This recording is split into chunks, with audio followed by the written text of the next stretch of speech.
But kung ay ang sinasabi sa agreement na yan na kailangan tayong magpermiso sa ibang bansa para gumalaw sa ating sariling teritoryo, ay mahirap sigurong sundan yung ganyang klaseng agreement. I am horrified by the idea that we have compromised through a secret agreement the territory, the sovereignty, and the sovereign rights of the Philippines.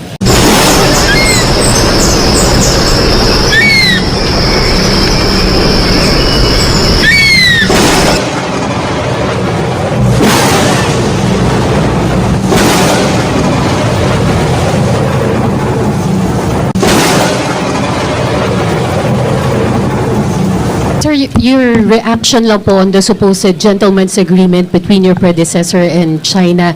Do you believe that the supposed agreement, gentleman's agreement on the West Philippine Sea, do you believe that the supposed agreement placed our national position at risk in the West Philippine Sea? And if so, should the former president be accountable for that? Well, it turns out we don't know. It is a secret agreement. We don't know anything about it. There is no documentation. There is no record. There is no. We were not briefed when I came into office. Walang nagsabi sa amin na merong ganung usapan. So we're trying to really up to now, because from the former administration, iba-iba ang sagot eh. Sabi ng isang opisyal na dating government official under the previous administration, there's no such agreement. Sabi naman ng isa, no, there is, and we should honor it. Sabi naman ng iba, maganda yan. Sabi ng iba, hindi maganda yan. Hindi pa namin alam kung ano ba talaga yung agreement na yan. But kung ay ang sinasabi sa agreement na yan na kailangan tayong magpermiso sa ibang bansa para gumalaw sa ating sariling teritoryo, ay mahirap sigurong sundan yung ganyang klaseng agreement. I am horrified by the idea that we have compromised through a secret agreement the territory, the sovereignty, and the sovereign rights of the Philippines. That is something we still have to clear it up. We are waiting for Ambassador Wang to come back from Beijing na umalis siya, and I asked to see him. Baka siguro sa pagbalik na. At ipaliwanag niya, sino bang kausap mo? Sino ba talagang kausap mo? Anong pinag-usapan ninyo? Anong pinag-agrihan ninyo? Was this an official thing or was it a personal thing? Ano ba ito? Dahil wala kaming record. Kahit saan ka tumingin, walang record. So sikretong ginawa lahat ito. Bakit nila ginawa?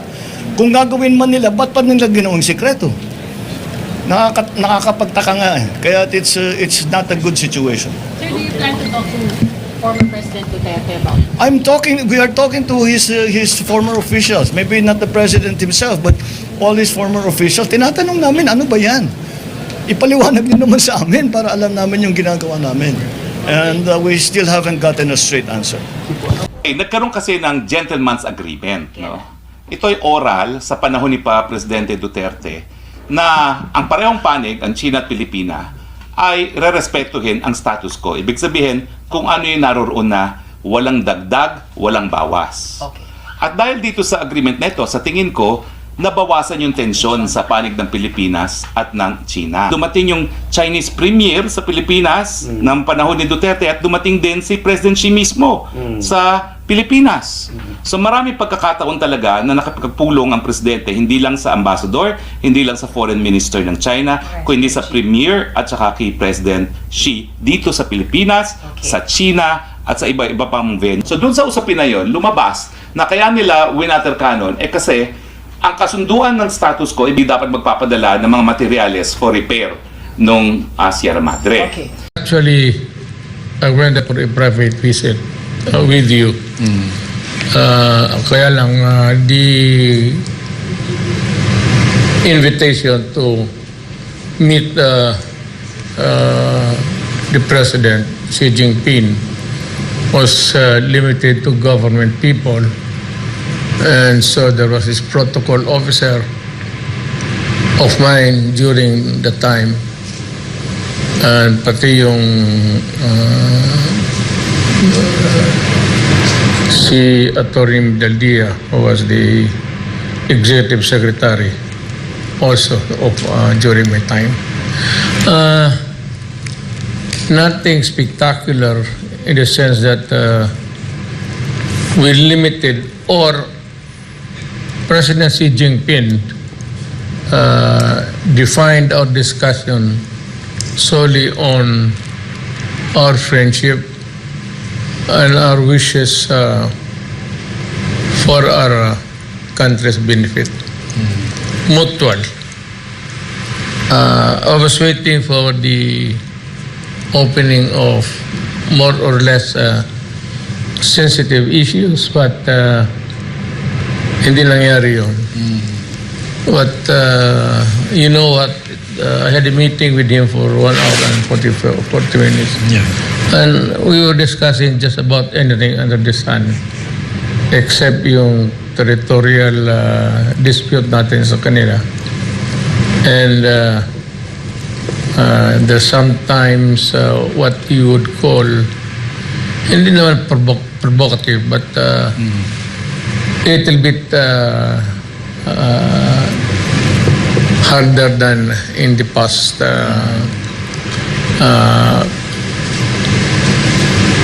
conflicts dyan sa area na yan. Bubunggo ng barko. Pero hanggang dyan lang naman. And my last statement in the presence of the two government officials with me, I humbly told the President Xi Jinping, we are not a party in this large conflict of between you and the United States. While we are allied with the U.S., it does not go beyond starting wars on other countries. And I would like to say that as a former president, I would not allow my country to be embroiled in a war that is not our own making, and of which we have no interest, national interest to protect at all.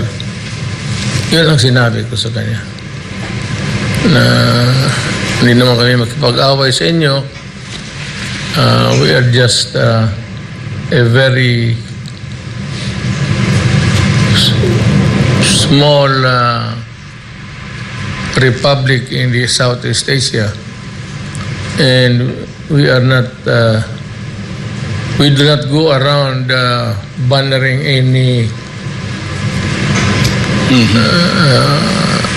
claims, or sabi ko wala, we are not claiming any territory or we do not have the interest to participate in this kind of dispute.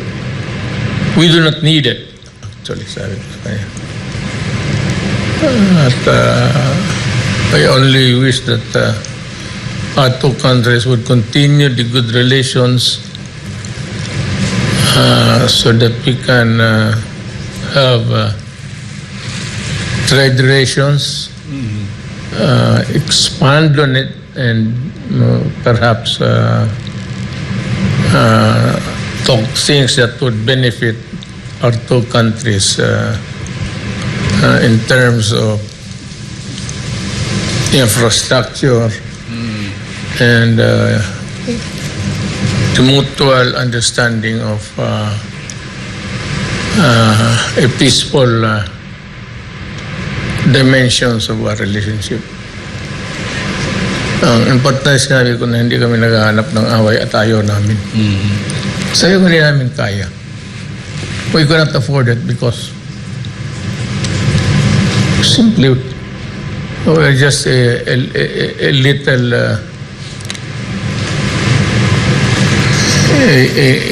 a minor player in the Southeast Asian group of countries. I mean, it's just plainly, sinabi ko sa kanya, we just want to exist peacefully, develop maybe at a higher pace to catch up with the rest of the world and to have good relations with everybody. I am horrified by the idea that we have compromised through a secret agreement the territory, the sovereignty, and the sovereign rights of the Philippines.